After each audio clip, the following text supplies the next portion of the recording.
Good morning, family. Today's reading is Luke 7:35 through 50. Jesus and the sinful woman. One of the Pharisees invited Jesus to dinner. Jesus went to his house and reclined at table. A woman who had a low reputation in the town came to his house. He had learned that Jesus was dining with the Pharisees. I'm sorry. Sorry. She had learned that Jesus was dining with the Pharisee, so she brought with her a jar of perfumed oil. She stood behind Jesus crying, and her tears fell on his feet. Then she dried his feet with her hair, kissed them, and anointed them with oil. When the Pharisee saw this, he said to himself, "If this fellow were a prophet, or the prophet that is touching him, and what a low reputation she has." In answer to the Pharisees' thoughts, Jesus said, "Simon, I have something to tell you." "Tell me, teacher," he said. Two people owed money to a creditor. One owed the creditor the equivalent of 2 years' wages, the other 2 months' wages. Both were unable to pay, so the creditor wrote off both debts. Which of them was more grateful to the moneylender? Simon answered, "I suppose the one who owed more." Jesus said, "You are right." Turning to the woman, he said to Simon, "See this woman? I came into your house, and you gave me no water to wash my feet, but she has washed them with her tears and dried them with her hair. You gave me no kiss of greeting, but she covered my feet with kisses. You didn't anoint my head with oil, but she anointed my feet with oil. For this reason I tell you, her sins, which are many, have been forgiven. See how much she loves. But the one who is forgiven little loves little." Then Jesus said to the woman, "Your sins are forgiven." Those also sitting at the table began to ask among themselves, "Who is this? Who even forgives sins?" Meanwhile, Jesus said to her, "Your faith has saved you. Go in peace."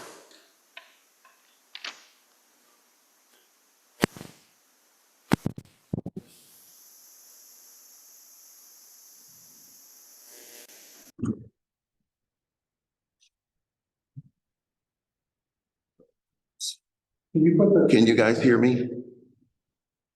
Can you hear me? Okay, they can hear me. They're shaking their heads, yes. Okay. So go ahead and put your bill in.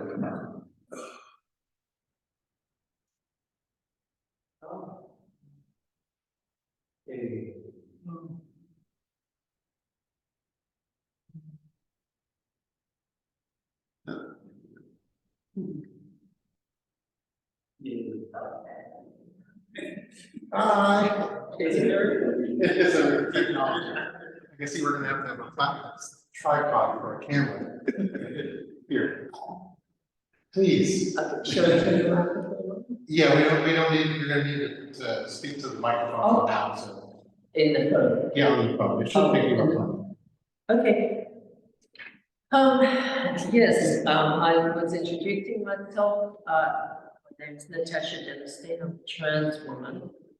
And I also used to think of myself as a sinner or a woman of low reputation. Right? So I can relate very much to this morning's reading from Luke that Joy read for us about the woman of low reputation. In other translations of the Bible, they refer to this woman as a prostitute, and other terms, but that's kind of is what hooked me in. I am also heartened by the idea of the woman being forgiven by Jesus. He saw her actions, the actions of love and service and devotion. So he forgave her for her sins in direct proportion to the amount of love that she showed him.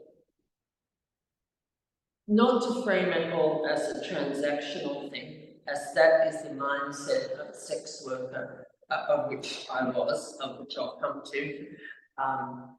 But I don't mean to quantify it. She showed him more love, and she sinned more, so she got more forgiveness. But it's not a transaction. I know plenty about that mindset of a sex worker from my own experience, I can assure you. But let me backtrack a bit to the beginning of my journey. At age 15 in Australia, where I grew up, which explains my funny accent, I had been assigned male at birth, which is something I struggled with.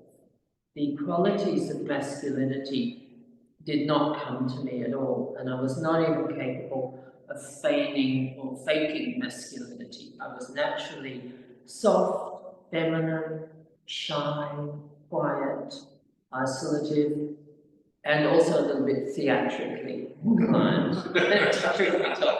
All of these natural qualities in me, my father abhorred in me and was appalled by my nature and behaviour. He tried to coax and cajole the opposite in me, sportliness, competitiveness, aggression, but it just did not take. Later, in desperation, he tried to beat the girlishness out of me with his belt, but that didn't work either. Perhaps it even made me more so the way I was, perhaps in defiance. My father is long gone now, and I have long forgiven him. Although what he did was wrong, he did it out of an attempt to equip me for the world. And in some ways he did, because I became spiteful and defiant, and thus more able to survive.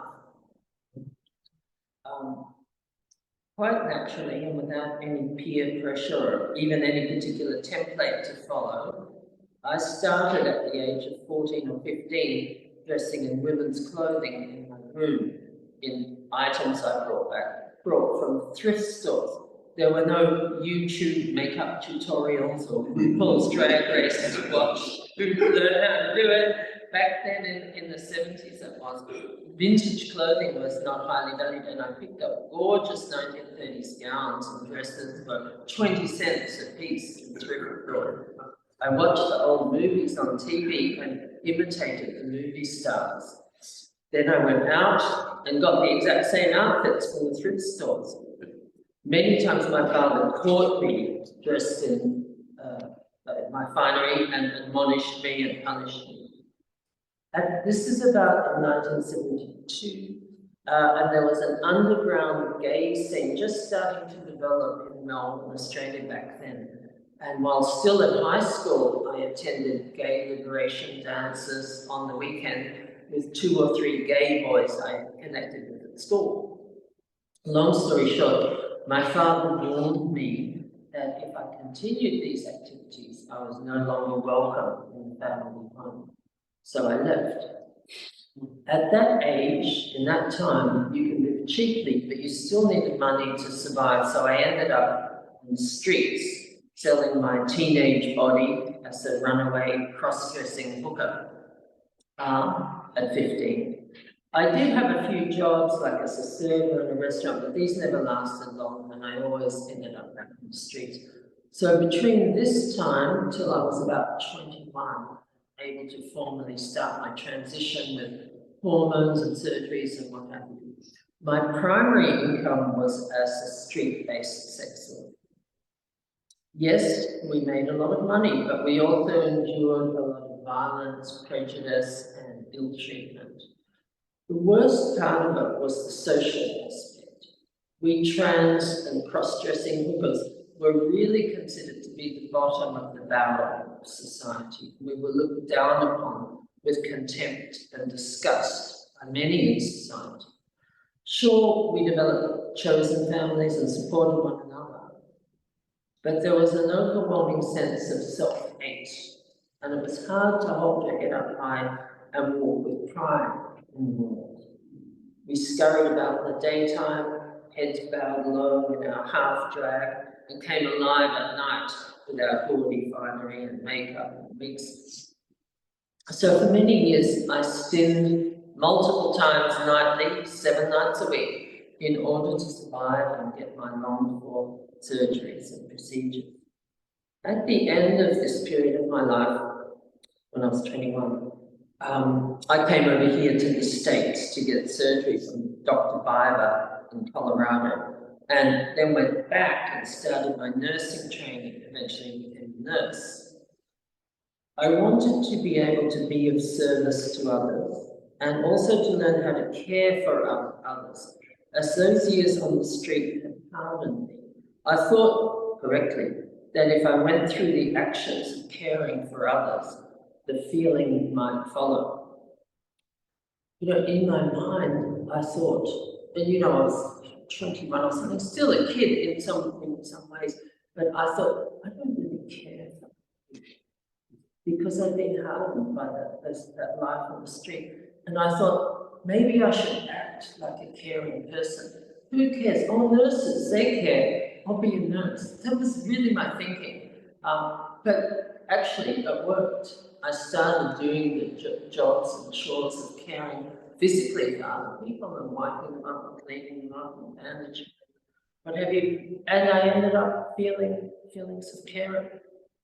I carried a huge burden of shame, and psychologically I'd taken on what the world had told me about myself, that I was wrong, that I was a sinner, that I was of little value or low value.